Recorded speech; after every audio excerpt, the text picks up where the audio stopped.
a black slave, favorite of the Marquis, the emperor's crony, the husband of a white aristocrat. His name was Angelo Soliman. He was a man who had been sold, given, and found anew 3 times. A slave by birth, but not at all in spirit. Magdalena, however, was unwilling to listen to anyone. The white mistress had made up her mind. She would seal her fate with this man. "And what will the prince say?" her friend asked with fear. And only then, Magdalena trembled for a moment. The Prince of Liechtenstein, who was clearly interested in her, could become an insurmountable obstacle to her love. Angelo could not remember his real name. He was too young when disaster struck West Africa. His village was attacked by his neighbors, and the survivors were sold into slavery. The boy was called Mamadi. He was born in 1721. Small chiefs feuded with each other and did not shy away from trading people for profit. Mamadi was traded for a horse. Thus began his first sea voyage. The ship docked on the shores of Messina, where the boy's fate changed abruptly. He became a page to the Italian Marchesa Cambini. From her youth, the Marquise had a taste for pleasure. She lived in luxury and gathered around her a real Oriental paradise. Parrots, rare flowers, girls in exotic dresses carrying sweets on trays. Among them was kind Angela, especially attentive to the boy. "I want to bear your name," he once told her. And so Mamadi became Angelo. On September 11th, 1731, he was baptized. The name Soliman was added to his name. The Marquise did not care much about the education of the page boy, but Angelo was bright. In a few months he learned Italian, later French. The house served French maids. German came next. He learned it from books.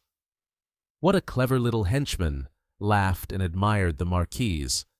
The Marquise gave dinner parties.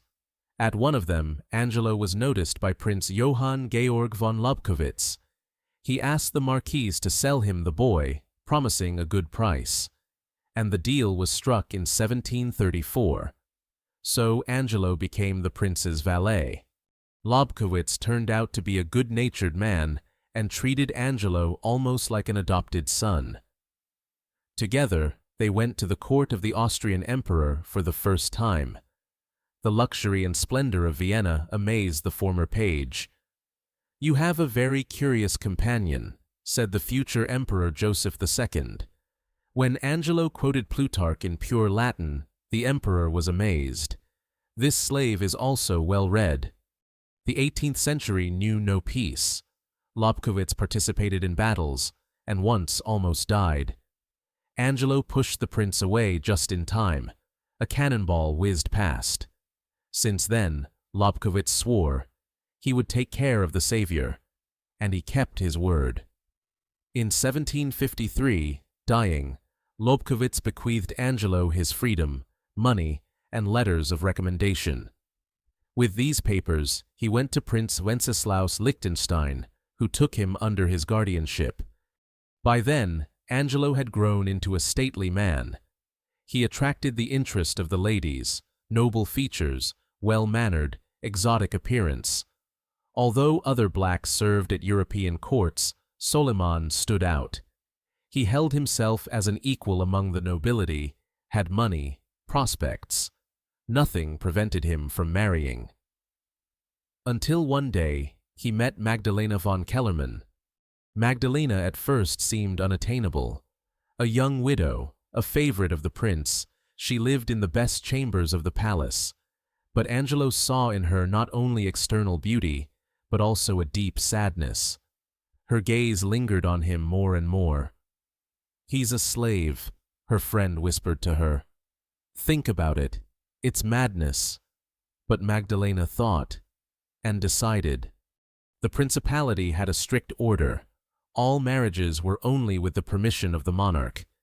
But in 1768, Magdalena and Angelo broke the rules. In Vienna, while the prince was away, they were married in St. Stephen's Cathedral. When Joseph II learned of this, he rushed to congratulate the couple. He meant well, but it turned out differently. Prince Wenceslas was furious. He demanded that Angelo leave the palace immediately. "We'll manage," Angelo promised his wife. "We'll be fine." He bought a house in Vienna. The emperor, realizing his share of the blame, accepted Angelo into the service, and Magdalena received a place at court. In 1772, a daughter, Josephine Soliman, was born to them. They lived in the Freyung neighborhood. Despite the gossip, the family was happy. Angelo achieved stability, joined the Masonic Lodge, and made friends in aristocratic circles. After the death of Magdalena in 1786, he vowed not to marry again. He devoted all his attention to his daughter. Josephine, the daughter of a slave and a noblewoman, married the military engineer Ernst von Feuchtersleben in 1797. Her son became a famous brewer, and Josephine herself closed her father's eyes in 1796. Angelo's story was told in his notes by his grandson. It was through these pages that posterity learned about a man who had made his way from a slave to a respected member of society. In Vienna, he has not been forgotten. In 2013, a pedestrian and bicycle crossing to the Danube Canal was named in his honor, Angelo Soliman Weg. A collector's coin with his profile was also issued, which numismatists from all over the world dream of getting.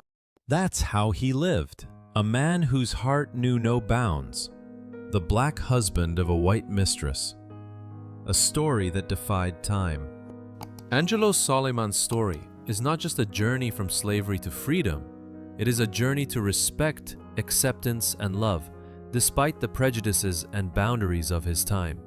He became a symbol of resilience, intelligence, and human dignity, preserving honor and kindness even in the harshest of circumstances. His name is in the walls of cathedrals, in the streets of Vienna, on coins, and, most importantly, in the memory of those who believe that history does not forget the strong.